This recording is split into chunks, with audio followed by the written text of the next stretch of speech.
여러분에게 있어서 감사는 어떤 감사합니까? 이스라엘 백성에게 있어서 이 감사는 대단히 그 역사가 깊습니다. 이는 애굽의 노예 생활을 잊을 수 없습니다. 430년간 아주 긴 세월입니다. 이 기나긴 이 세월 속에 이스라엘 백성은 길들여진 노예의 생활뿐이었습니다. 아마 이 자체 그대로가 삶이요, 이대로가 저들의 모습이 아닌가. 그 어느 것 하나라도 인간다운 이 모습은 찾을 수가 없습니다. 그냥 그대로 종속의 원리로 익숙해진 이 삶의 형태이기도 합니다. 물론 이래야 되고 또 이렇게 살 수밖에 없고 또 이렇게 살아가는 게 맞기도 합니다. 이런 이스라엘 백성들이 이 430년의 이 억압 속에서 헤어나온다? 이것은 불가능합니다. 또 상상도 못할 일이기도 합니다. 그런데 하나님께서는 친히 이 일을 주도하셨습니다. 애굽이 아무리 강해도 이 애굽조차 하나님 손 아래 있음을 발견하게 됩니다. 이 백성은 약속의 백성이기도 합니다. 이 일을 위해 하나님의 준비는 완벽하셨습니다. 무려 80년 동안 하나님의 사람 모세를 준비합니다. 그리고 나서는 그야말로 하나님의 통치가 당대의 가장 강국이었던 애굽을 어떻게 통치하시는가를 우리에게 보여주십니다. 애굽도 하나님의 통치 아래에 있고 모세도 하나님의 통치 아래에 있으며 이스라엘 백성도 430년의 이 고통이 도대체 하나님의 통치 속에서 어떤 모습인가를 우리에게 적나라하게 보여준 역사적 사건이기도 합니다. 이 하나님의 통치가 상상할 수도 없는 하나님의 방법으로 출애굽을 하게 하는 것입니다. 그런데 이 하나님의 마음을 헤아리지 못한 이 백성이 한 40여 년의 광야의 세월을 지내 보냅니다. 약속의 땅 가나안을 향한 행군이었습니다. 얼마나 안타까운 일인지 그 세대의 가운데 하나님이 아무래도 가나안 땅에 들여보낼 만한 백성이 되질 못하는데 오직 두 사람 여호수아와 갈렙만큼은 하나님이 그 약속의 땅을 들어가게 하시면서 그 차세대인 다음 세대와 함께 결국 약속의 땅에 다다릅니다. 40년간 한 번도 농사를 지은 일도 없고 그리고 저들이 옷을 헤어 입은 적도 없습니다. 아찔히 실로 놀라운 일이 아닐 수가 없어요. 40년간을 농사도 짓지 않고 어떤 애쓰고 수고하지도 않은 이들을 먹여 살리신 것은 참 놀라운 일이기도 합니다. 그런데 문제는 이 가나안 땅에 하나님이 이 젖과 꿀이 흐르는 가장 비옥하고 기름진 땅을 준비하셔서 이제 그 7 족속은 하나님의 도구로 쓰임 받은 것에 불과한데 이 백성을 다 내어쫓고 그 약속의 땅에 거하게 합니다. 이런 그들에게 하나님은 너무도 잘 아시기 때문에 1년에 3대 절기는 명령을 하셨어요. 그 첫 번째가 무교병 절기입니다. 이 무교병 절기는 출애굽할 때 누룩을 넣지 않은 이 떡을 먹고 나오게 되죠. 너희들 평생 이것은 잊지 마라. 이 무교병 떡을 먹되 7일을 먹을 수 있게 하셨어요. 하루도 아니고 7일 동안 너희의 지난 머릿속에 생각 속에 하나님이 너희를 건져내셨다. 이 무교병 절기입니다. 또 하나는 이제 그 비옥하고 젖과 꿀이 흐르는 땅에서 농사를 지어 첫 번째 결실이 있어요. 이것을 첫 결실, 첫 열매를 할 수 있겠는데 네가 수고해서 뿌린 것의 처음거든. 이제 추수의 시작이거든요. 계속해서 자라고 열매를 맺어갈 것인데 이 주신분의 감격과 감동, 이 고마움을 잊지 말고 첫 열매, 여러분에게 있어서 첫 열매는 어떤 걸까요? 참 취직을 합니다. 사업을 해서 처음 소득이 생겨지거든요. 아마 이것은 우리에게 엄청난 그 언약을 이루어갈 첫 시작의 약속이 아닌가. 그래서 지금도 첫 열매, 첫 소득이 이렇게 중요한 것입니다. 이건 매해 한 번씩 기억하라 하셨고, 또 세 번째는 수장절입니다. 이것을 지켜라. 이것은 네가 밭에서 수고하여 이룬 것을 그해 말에 모든 곡식물을 저장해서 너희가 쌓아두거라. 여러분, 이것은 추수감사거든요. 이렇게 해서 쌓아두라 하신 것으로 메시지는 끝납니다. 그러면 도대체 이 매해 이 3대 절기 가운데 수장절, 장막절이라고 하기도, 초막절이라고 하기도 하는데 도대체 왜 지키라고 하셨을까? 이것은 전에 이런 40년 동안이라도, 또 일찍이 애굽의 430년 동안에도 맛보지 못했던, 저들은 아무리 애쓰고 수고해도 엄청난 소득이 쌓여도 결국 저들의 것일 수 없어요. 주인 것입니다. 그래서 이들은 아무리 애쓰고 수고해도 기쁨도 없고 감사도 없는, 그러다 보니까 여기 이런 생활에 아주 익숙해져 버린 이스라엘 백성이도 한 것입니다. 아무리 애써도 내 것이 없어요. 그러나 이 약속의 땅에서만큼은 네가 수고한 대로 네 결실을 얻을 것인데, 좋아만 하지 말고 이 모든 것들은 그 애쓰고 수고한 이 모든 것들을 애쓰게 하셨고 수고하게 하신 것을 잊지 말라.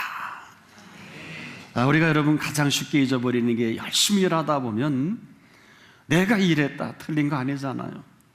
또 내가 열심히 심어서 결실을 얻어도 내가 수고하는 게 틀림없어요. 그러나 농부에게는 이것이 아주 쉽게 정리가 됩니다. 아무리 씨를 잘 심어도 일기가 맞지 않고 모든 기후 조건이 맞지 않으면 아무 소용이 없는 거 너무 잘 압니다. 그런데 그 나머지 사람, 또 농부를 할지라도 여러분 애쓰고 수고한 것에, 물론 내가 애쓰고 수고합니다마는 애쓸 수 있도록 애써 주신 분을 잊지 말라. 내가 아무리 수고를 해도 수고할 수 있도록 수고하게 하신 분을 잊지 말라. 여러분, 이스라엘 백성의 이런 아름다운 그림이 펼쳐지는 것입니다. 늘 굴뚝의 연기가 나왔겠습니다마는 전해와 감동이 달라요. 저 굴뚝의 연기가 나올 수 있도록 땔감을 내가 거둘 수 있고, 그 연료로 곡식을 익힐 수 있는 큰 감동입니다. 그냥 연기가 피어나는 게 아니에요. 애굽의 430년 동안은 남의 굴뚝에 연기 나는 것이지 내 굴뚝에 연기가 나는 것이 아니었습니다.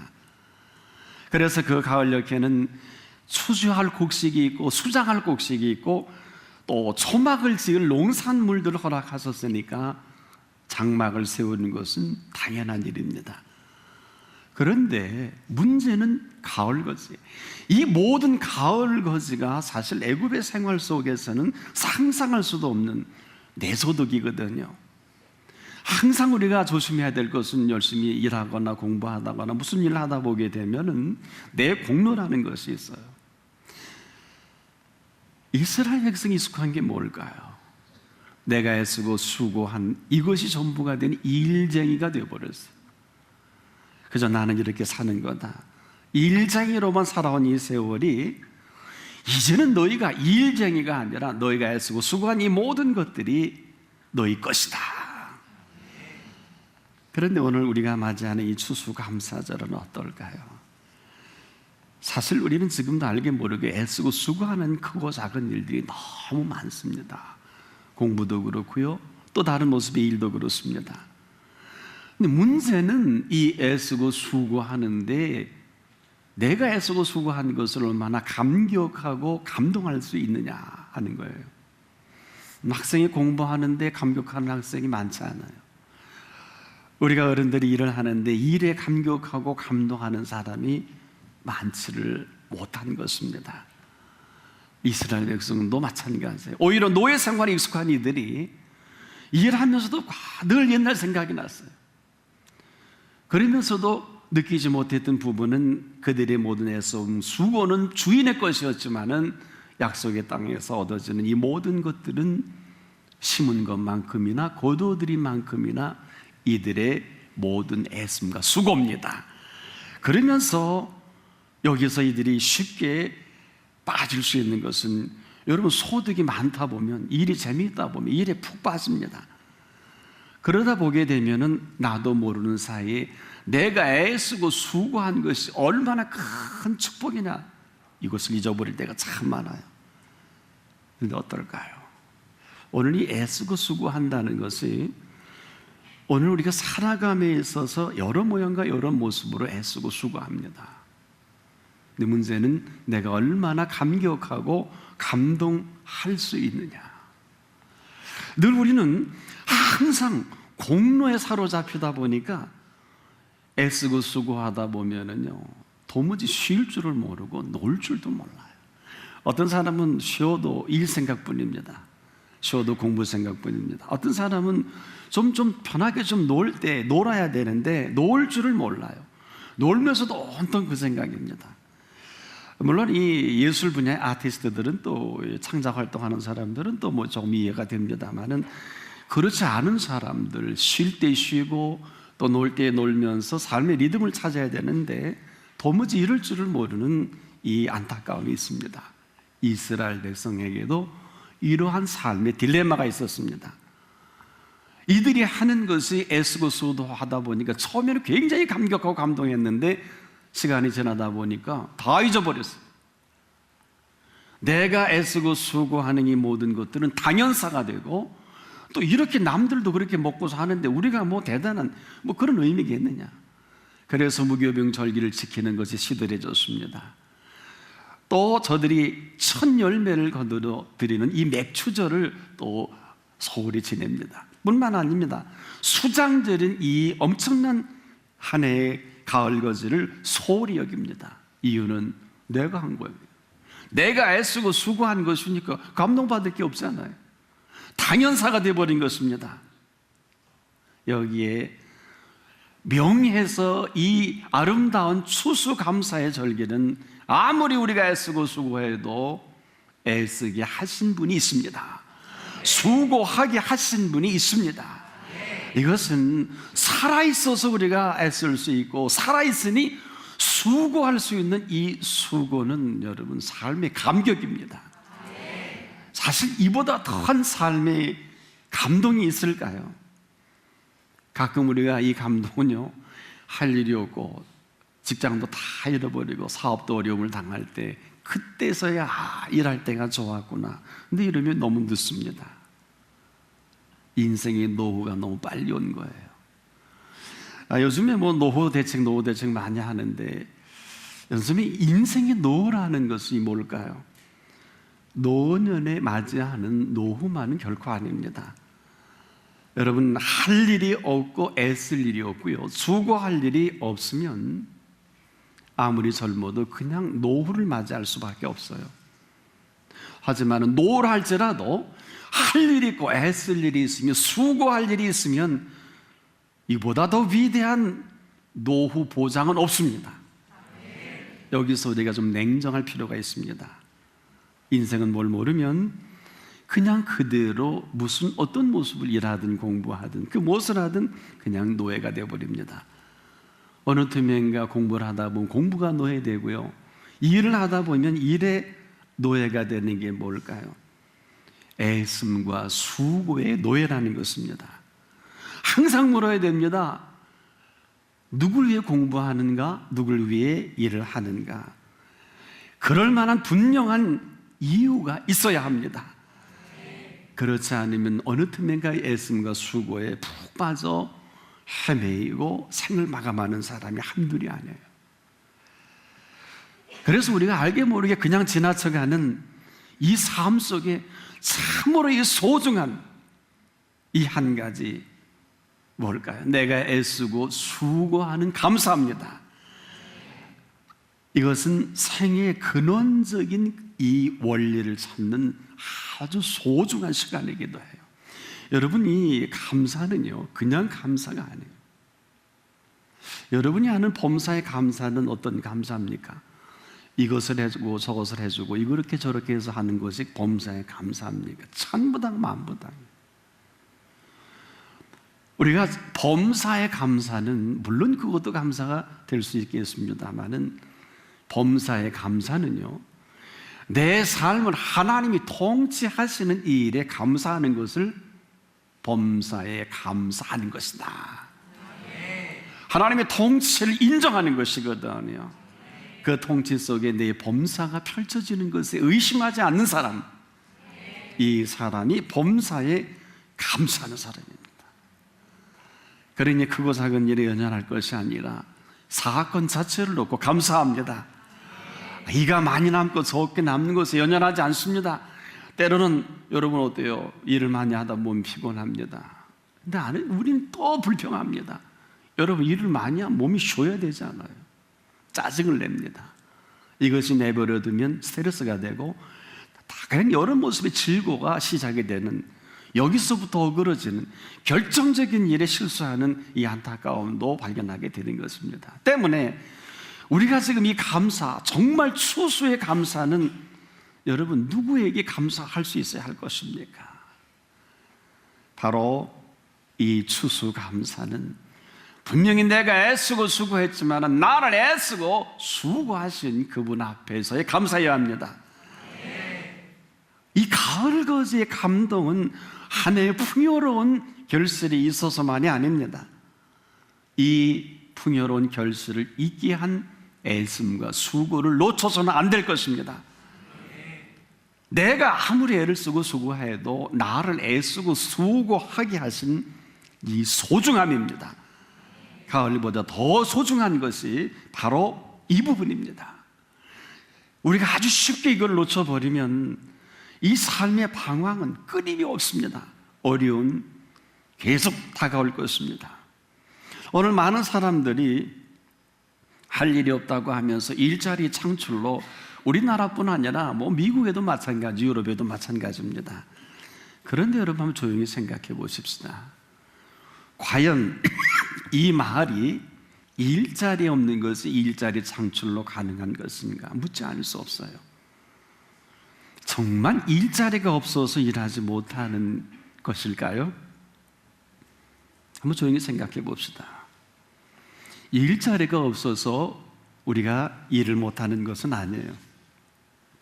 가만히 지켜보면은 우리가 할 일이 태산 같습니다. 여러분, 우리가 회사 하는 3D 업종이라는 이 이야기가 언제 나온 얘기인 줄 압니까? 일본은 1973년 이후로 3D 업종이라는 이 일을 기피하기 시작했고요. 우리나라는 1988년 이후에 3D 업종, 소위 3D의 첫째가 더티하다, 더럽다는 거거든요. 두 번째가 어렵고 힘들다는 difficult, 세 번째는 이 dangerous, 위험한 일은 하기 싫다는 거예요. 그런데 여러분, 우리가 언제부터 이렇게 됐습니까? 여기에 한술 더 뜬 게 2000년대에 들어와서는 3S라는 용어가 또 생겨났습니다. 이 3D 업종에서도 안타까운데 이 3S 업종을 아십니까? 규모가 작고 임금이 적고 단순한 일을 하는 업종들을 3S라고 합니다. 모든 일이란 더럽고 힘들고 위험하지 않은 일은 헤아리 없어요. 여러분이 좋아하는 의사 선생님 되길 참 좋아하시는데 깊이 들어가 보시면 의사 선생님들은 늘 더러운 그 상처를 만지셔야 돼요. 어찌 보면 가장 더럽고 힘들고 위험한 일이 의사 선생님들이 하시는 일이 아닐까. 그런데 우리는 또 의대 가지 못해서 너무 안타까워하고 그러지 않겠습니까? 여러분, 좋은 일이 뭘 것 같아요? 공부요? 공부가 쉽습니까? 여러분, 공부도 이 세 가지를 다 겪어야 돼요. 여러분, 공부가 더러운 것을 아십니까? 공부가 힘든 걸 아십니까? 공부가 여러분 위험스러운 거 아십니까? 공부를 안 해본 사람이 공부가 쉽다고 하는데 여러분, 진짜 공부하는 사람은 힘든 거 다 합니다. 그래서 우리는 우리의 애씀과 수고가 없는 일은 없다. 그런데 우리가 지금도 이 안타까운 것은 정말 찾아보면 더러워서 그렇지요, 힘들어서 그렇지요, 위험해서 그렇지 할 일은 많이 있습니다. 문제는 우리의 자세예요. 내가 정말 어떤 모습으로 애쓰고 수고할 것인가, 이것은 내 몫입니다. 대개 우리에게 훌륭한 모습을 보이시는 분들은 어떤 업종을 관계하지 않고 아름답게 그 일이 아무리 더럽고 어렵고 힘들고 위험해도 이 삶을, 일을 즐기는 분이 참 많이 있습니다. 우리 어머니는 어떨까요? 어머니들은 어머니 수고로 아이가 잘 성장합니다. 근데 아이의 지른 자리 마른 자리, 이거 어머니 수고예요. 또 어머니의 사랑과 애씀으로 아이의 인격이 형성됩니다.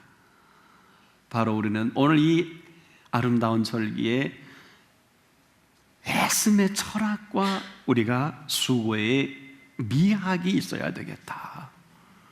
애쓸 때 애쓰더라도요, 분명한 애씀이 있기를 축복합니다. 수고가 아무리 수고로울지라도 여러분, 이 수고의 미학이 있기를 축복합니다. 우리가 애쓰고 수고하는 이 모든 것들이 나를 감격하고 감동하지 않는다면 삶은 황폐해지고 말 것입니다. 여러분, 그런데 오늘 이 시간까지 나를 애쓰고 수고하게 하는 동력이 어떤 것인가? 가을거지만 아닙니다. 가을거지하는 농부가 겸손히 물어야 할 질문이기도 합니다. 얼마나 중요합니까? 조용히 묻자고요. 내가 산을 향하여 눈을 들리라. 나의 도움이 어디서 올꼬? 나의 도움이 천지를 지으신 여호와에게서로다. 여호와께서 너로 실족지 않게 하시며 너를 지키시는 자가 졸지 아니하시리로다. 이스라엘을 지키시는 자는 졸지도 아니하고 주무시도 아니하시느니라. 여호와는 너를 지키시는 자라. 여호와께서 내 우편에서 내 그늘이 되시나니 낮에 해가 너를 상치 아니하며 밤에 달도 너를 해치 아니하리로다. 여호와께서 너를 지켜 모든 환난을 면케하시며 내 영혼을 지키시리로다. 여호와께서 너의 출입을 지금부터 영원까지 지키시리로다. 여기에 우리의 애씀과 수고가 어떻게 만나져야 할까요?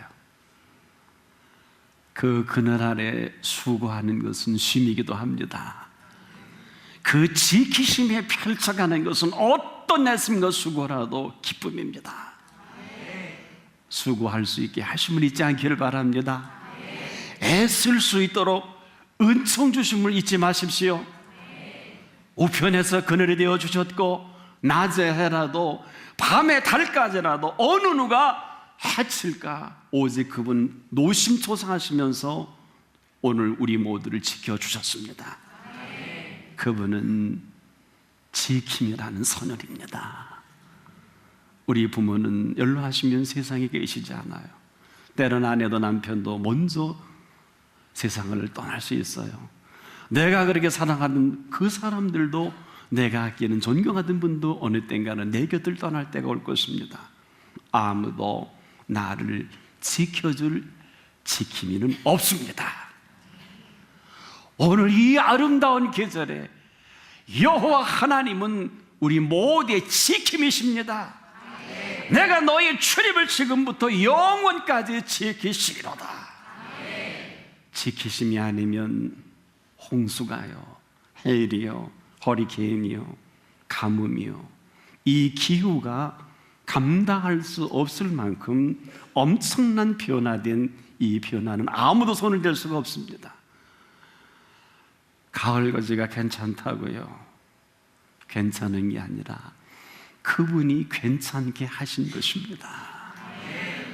우리 한국의 나주배는 전 세계 최고로 고가이면서 맛있기로 유명한데, 어느 해인가 그저 가을에 배달점에서 여러분 아시는 대로 그 우박이 내려서 아마 소득을 못 건진 때가 있을 거예요. 그때 우박이 내릴 절이 아니었거든요. 기억하십시오. 내가 아무리 애쓰고 수고해도 나를 애쓰게 하신 분이 있습니다. 나를 수고하게 하신 분이 있습니다. 아무리 내가 애쓰고 수고했다 할지라도 여전히 그분은 오늘도 나를 지키시고 나를 보호하시며 나의 출입을 지켜 보호하십니다. 신명기 28장의 신명기 기자는 이렇게 얘기합니다. 하나님이 지키시면 들어와도 지켜주시고 나가도 지켜주시고, 들어와도 복을 받고 나가도 복을 받고, 그 엄청난 지킴이로서의 지킴이심을 천명해 주신 것입니다. 그 지킴이를 찬양하십시오. 마음껏 노래하십시오.